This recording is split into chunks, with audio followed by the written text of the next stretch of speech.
Today I'm going to be talking about how to make a great jump in 3D platforming games. Let's dive in. So, I need to start with a quick backstory. A couple of years back, I was working on this third-year project called To The Core. It's a 3D platforming game with a very strong combat roguelike elements. When To The Core shipped, it still had very rough platforming. We got very bad mixed reviews because of that. And that did not sit well with me. I wanted to do better. I wanted to figure out what were we missing, what can I do to make something better. And start looking into those games myself, both Spyro and other games that also have nice 3D platforming, and really try to figure out how they did it. And so I went, I explored, I broke down those games, I tweaked a lot of numbers. And in the end, I really think that I managed to isolate what's this secret formula, the secret sauce that makes a 3D platforming game work. So, first thing I want to talk about is forces, as in physics forces. Our goal here is to achieve what people refer to as a tight movement, tight controls. And to achieve that, you need to accomplish two things. First, you need to have what is called a very snappy jumping. And second, you need to have good air control. And to get to those two objectives, you need to use the following tools that you have at your disposal. So you have your character, which is currently a cylinder in this example. Then the first force you have is gravity. Gravity, well, you guys know that it's like what pushes you down when you jump up. In games, it's usually not as the same as in real life, so you need to tweak that and make it work. And every other tool I'm going to be going through, it's all depending on gravity, so that's the main thing you want to get right. And to get gravity right, you need to balance it against the next one, which is the jump upwards motion, the jump upwards force. So, the way this works is, if you want to have the snappy jump, you need to make these two work properly together. You want your jump force to make your character go from your ground position up to the apex point of the jump, the highest point of the jump, as quickly as possible. That's because in platforming games, usually you have challenges which test your timing. So as a player, you need to do your input at exactly the right time, but then you want your character to move as quickly as possible, because if there's a challenge coming towards your way, you want to be able to get out of the way and jump over it as soon as you press the button. So you want your upwards motion to be incredibly fast. But then you also want your downwards motion to be not very fast, because as a platforming game, it's all about going from one platform to the other. So you want to have some kind of air time to do that. But then you also don't want to take too long, because otherwise the falling down will feel too floaty. It will not feel realistic anymore. It will break your suspension of disbelief. So the core into achieving a snapping jump is all about having these two forces and playing around with them until you figure out exactly what the sweet spot is. And when you actually achieve this jump, which feel good, feel responsive, it also gives you a bit of air time to complete the platforming challenge as well. Which brings us to the second objective, which is good air control. As I talked about just now, when you're going to be falling down, you want to move yourself. So you want to tweak your acceleration in midair, which is how fast you can move in either direction. Now, when your character is moving on the ground, you have your basic acceleration and maximum speed. But when you're in midair, you want those to be slightly different. And how different depends all about which kind of feel you want to achieve for your game. Games like Super Mario, what they do is they give you a lot of control in midair.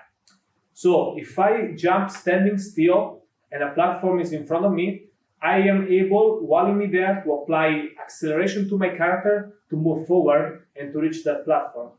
While other more realistic games, like the old Tomb Raider games, what they do the opposite. When you're in midair, you have no acceleration. So if I want to jump from here to there, I will need to run while I'm on the ground, then jump exactly as I'm about to approach the ledge, and then I get to save my momentum for when I'm on the ground.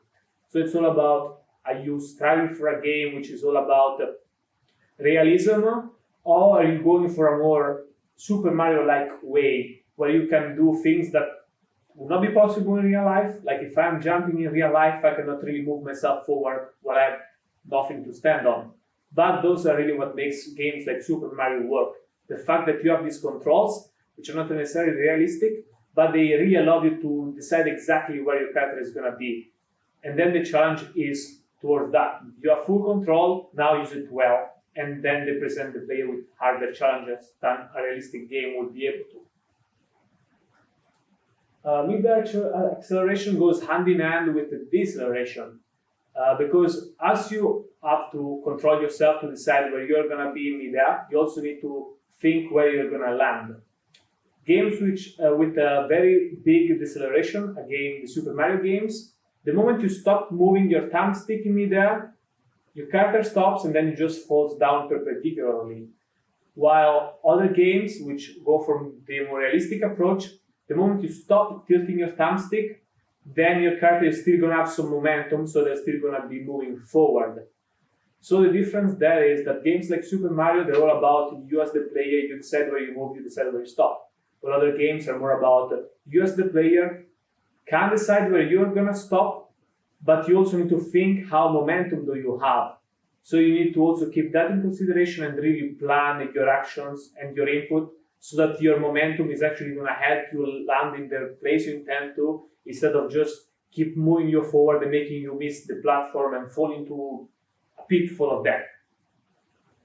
And together with that, we also have friction. Friction is very similar to deceleration, and this also applied in mid-air. The difference there is deceleration is a force coming towards your character when you are stopping, while friction is more about a force your character is receiving in mid-air, regardless if you are giving movement input or not. So it's something that happens all the time. And by balancing these three forces around, the variables which define these forces, then you're going to achieve a specific feel in your air controls. Now, the direction you want to take with your air controls, that once again really depends on your vision for the game. Is it a very Mario-like game where you have full control and tight controls, or is it more of a realistic approach, or is something in between? You really want to first define that for yourself, what you're trying to achieve, and then keep going and really trying to find the best values to achieve that thing. Once you have good air controls for your vision of the game and also snappy jump, then you really have a good jump that you can keep taking forward. Now, I actually do have a friend who had a job interview and he got an assignment for it. And he's a very good level designer, and there was a level design intake. What happened is he just used Unreal default character controls, and he made a very good level around them. But the thing is, the default Unreal character controls are very bad. The jump in that game, template feels very bad. It doesn't really feel like a platforming jump. It just feels like an animated jump for a non-platforming game. So he was eventually failed. He failed the intake just because of that, just because he failed to deliver a level with good feeling jump. So what I'm going to do, I'm going to share with you guys these values. These were the values that I found for myself, and I made my own template for platforming 3 games in Unreal. And the idea is that with these values, whenever I make a new platforming game, I can just reuse the same values as a startup and then tweak them accordingly if I have a different vision. But with this base, I know that it's always going to feel good as a platformer and not just as a blunt jump as it is by default. I am not working Unity in a while. I guess that in that engine, there's also an equivalent to the Unreal character class. Otherwise, if you're more of a programmer type and you're going to be implementing this kind of forces yourself, just make sure that all those variables there are appropriately tweakable. And then try your best to achieve this. The way that I reached those values there, what I did is I started with the default Unreal values, which, as I said, are really bad. Then I looked at games which were similar to the kind of feel I wanted to achieve, and I basically started playing around with those variables until I achieved a similar feeling. It also really helps to have a gym. A gym is like a empty level with blocks which are made at different heights, so that you can basically check how much tall and far you're jumping. And you also, in Unreal, there's like this very nice default texture, which actually has like blocks within blocks, so you can really tell how the distance is. and you can use that as a unit of measure. The way I went about the tweaking was, well, first of all, I tried to translate what all this stuff means when translated back into these main forces, so what controls what. And then once again, I look at the gravity. The gravity is going to affect the jump force as well, because the more gravity you have, less the jump force is going to actually make you go up. So if you want to reach a certain height, you need to keep track of both of them. So just remember which value affect which other one, and then do the tweaking accordingly. What I usually do, I have like a frame of reference to an actual game running next to the computer that I can always go back to see how much that jump is and how it feels and how long it takes to go up or go down. And then in my own gym with my own frame of reference, which can be texture on the wall, which tells exactly how many units I'm jumping, then I tweak variables, play, see how it feels. Does it feel right? Does it feel bad? No, yes, no. If something feels bad and I adjust it based on what I think, that will do what. Like, I know that if I increase the jump upwards, then I'm gonna jump higher. So I tweak that until I reach a determinate feel. Then I'm like, okay, how does the falling feel? Oh, it feels too floaty. Then I know that I need to increase the gravity because it's gonna make my character fall faster. But then I also know that I also need to increase my jump height, jump force. So I just keep going back and forth, back and forth. First, I try to tweak the variables which don't have dependencies. So in the case of the jump, this one. And then I go and also tweak the ones which do have dependencies and the one that depend on that to recreate the same feel I had before when the parent variable was different. So it's all about this very quick process of having frame of reference, trying to replicate the same feel, feeling, tweaking, remembering what does what, so it kind of makes sense, and basically do back and forth. In my experience, tweaking can take very long sessions. One mechanic can take 2 hours only for one session, then later on you realize that was actually bad, so you do another 2-hour session, and so on and so forth. That's what tweaking is about. I do know some people also use spreadsheets to keep track, and of course playing with people. But in my experience, first you should do it by yourself. Then when it feels good, then you show it to people. Not when it still feels bad. Only when it really feels good, when you think that it's perfect, then that's when you have to show it to people, not before. Because before, if you know it's bad, then it's gonna be bad. You don't need people to tell you that. And of course, when you have good variables, at that point you might want to also start keeping track of them on spreadsheets and other tools. Personally, I use version control because if my new metrics are bad, I can just revert back to an old version from Perforce or GitHub or whatever you tool preferences. So yeah, tweaking is basically back and forth that. Moving on to the second thing, camera design. Camera design can actually make or break your platforming game. Now, the keyword here is you want to have a dynamic camera. A static camera is not going to cut it for platforming games. What you want is having a few things dynamically change depending on the context of your character. For example, camera distance. How far behind your character the camera is. If your character is walking, then you want the camera to be relatively close by so you can clearly see the art on your character, you can see where you are, you can see where you want to go, and the camera is more like pointing forward. Basically, you can get a clear view of what's in front of you so you know where you want to navigate. But when you're jumping, you don't really care as much as what's in front of you. You also want to be able to see what's below you. So if normally the camera is right below you and you can barely see your feet, when you're jumping, then you want the camera to be further back so you can also get a clear view of what's below you and being able to really aim for where you're going to land with that jump. Same goes for height. When you're walking, generally you want your character to take this much on the screen, kind of like 2/3 of the screen, and really be first and foremost with a clear overview of what's in front of you around it. But when you're in mid-air, then this changes. You want your character to be further up and no longer take 2/3, but around 1/3, once again distance as well, so that you can clearly see all around your character, including what's immediately below you, so that you can have a clear view of where you're going to go.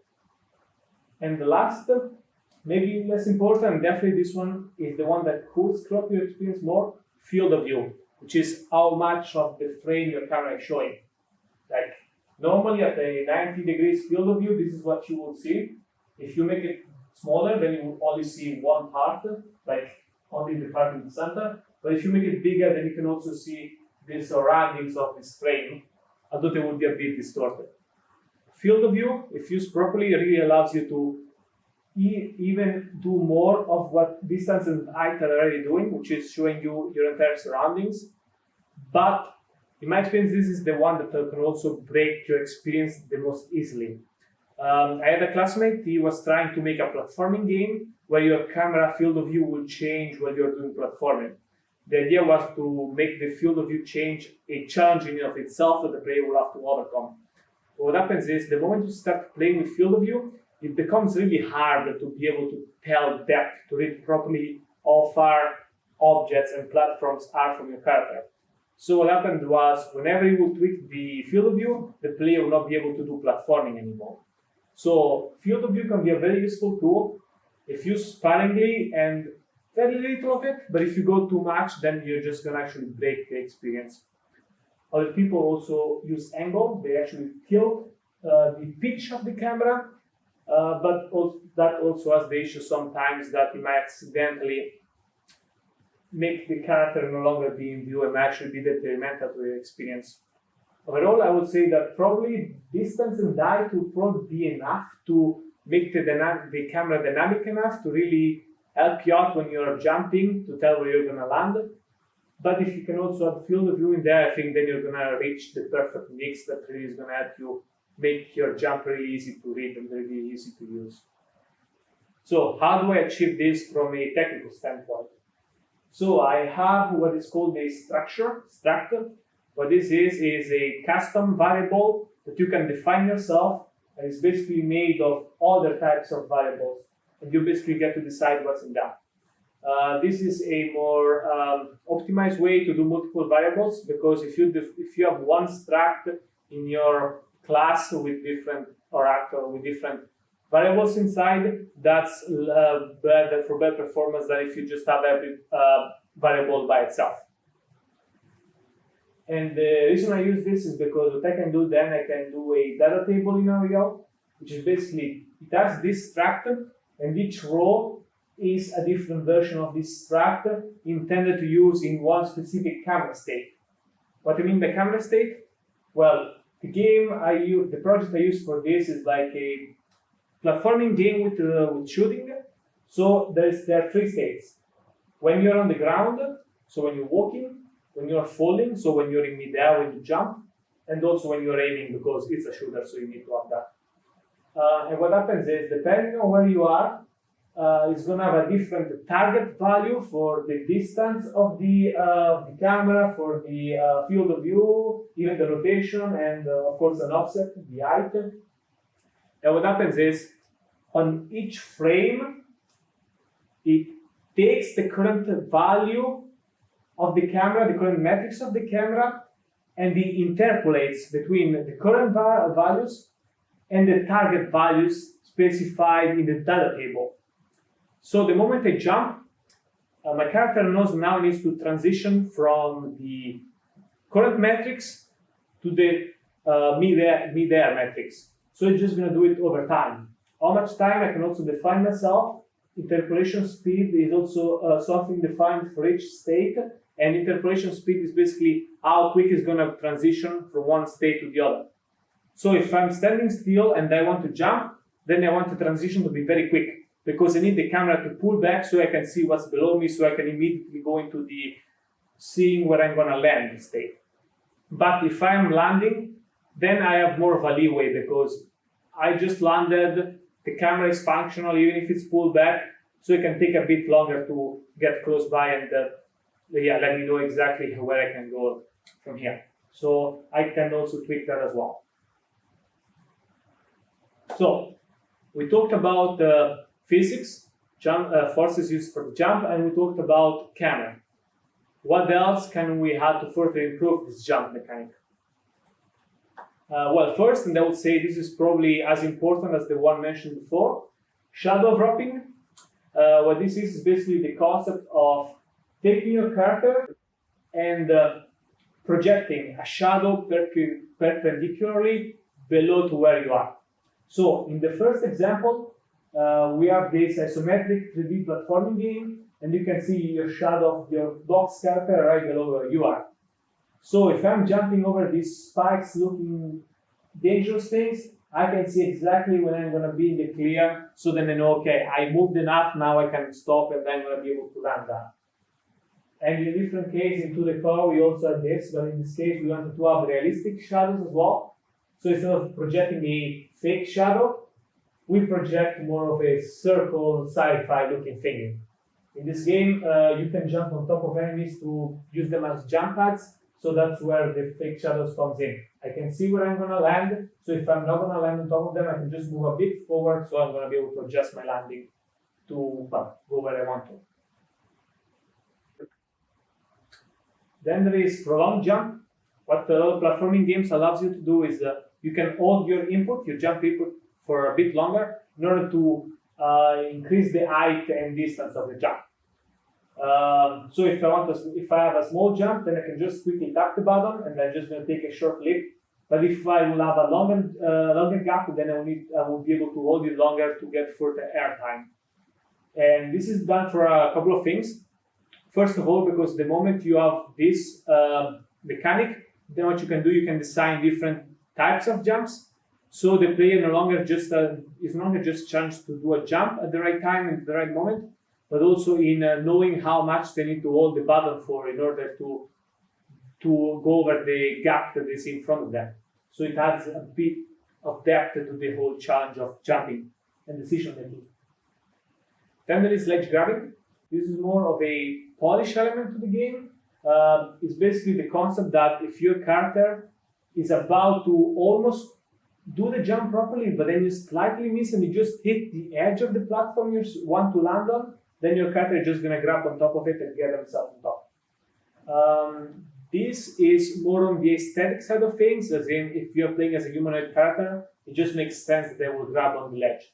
But it also helps a bit because then if the player mistimed the jump a bit, but they were almost there, then you're just going to have them out to get there anyways, and the player is going to feel better. And finally, this is something done under the hood in a lot of 3D games. If your character is about to walk off a ledge, and they accidentally keep giving input for a bit too long, but then they stop when they are about to fall, then the character is going to save themselves and get themselves back on the ledge.